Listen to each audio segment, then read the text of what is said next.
Hizi ni nondo za habari kutoka Kemgongo TV. Mimi ni Chazi Fabian. Mwenyekiti wa serikali ya kitongoji cha Kemgongo A kata Nyamatare wilaya Serengeti mkoani Mara, ndugu Michael Masama na timu ya mpira ya Kemgongo Media FC wameshiriki katika zoezi la upandaji miti katika shule ya msingi ya Kemgongo na katika ofisi za serikali ya kitongoji cha Kemgongo A. Zoezi hilo ni hatua ya kumuunga mkono Rais wa Jamhuri ya Muungano wa Tanzania Dr. Samia Suluhu Hassan kwa uamuzi wake wa kizalendo wa kuadhimisha siku yake ya kuzaliwa kwa vitendo vya kulinda mazingira. Akizungumza baada ya zoezi hilo, mwenyekiti wa kitongoji ndugu Michael Masama amesema, hapa tuko kwenye ofisi ya kitongoji cha Kemgongo A. Tumetembelewa na watu wa timu ya mpira ya Kemgongo Media FC ambayo imekuja kutusapoti kwa ajili ya miti ya kivuli pamoja na ya mbao.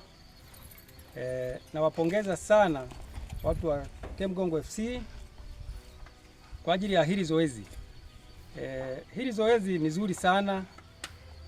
Ukiangalia sehemu tulipojenga hakuna miti, kwa hiyo walivyotuletea hii miti, basi tunaweza tukaipanda humu na ikatusaidia katika kivuli.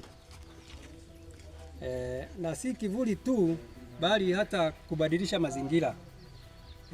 Na waomba hawa watu wa Kemgongo Media FC waendelee kutusaidia hii miti hata kwenye familia au kaya moja moja, kwa sababu kwenye kaya huko hakuna miti, ni sehemu chache tu zilizo na miti.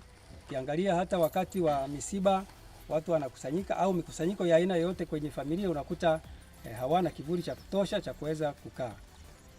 Sikiliza, unataka kujenga nyumba imara kwa bei nafuu? Karibu Kemgongo Hardware. Tunaopatikana Dodoma karibu na ofisi ya kata ya Nchuka, mkabala na barabara ya lami ya kuelekea Mvumi. Sisi Kemgongo Hardware tunauza vifaa vyote vya ujenzi, kuanzia saruji, nondo, mabati, rangi hadi matofali. Matofali yetu sasa yanapatikana kwa saizi zote kama vile inchi 5, inchi 6, yakiwa katika hali ya uimara na yenye ubora kwa bei nafuu zaidi ya soko. Iko hivi, Kemgongo Hardware ndio sehemu sahihi kwa ujenzi wako wa ndoto. Wasiliana nasi kupitia simu namba 0750694276 ama 0653611722. Kemgongo Hardware, karibu ujenge nasi kwa gharama nafuu.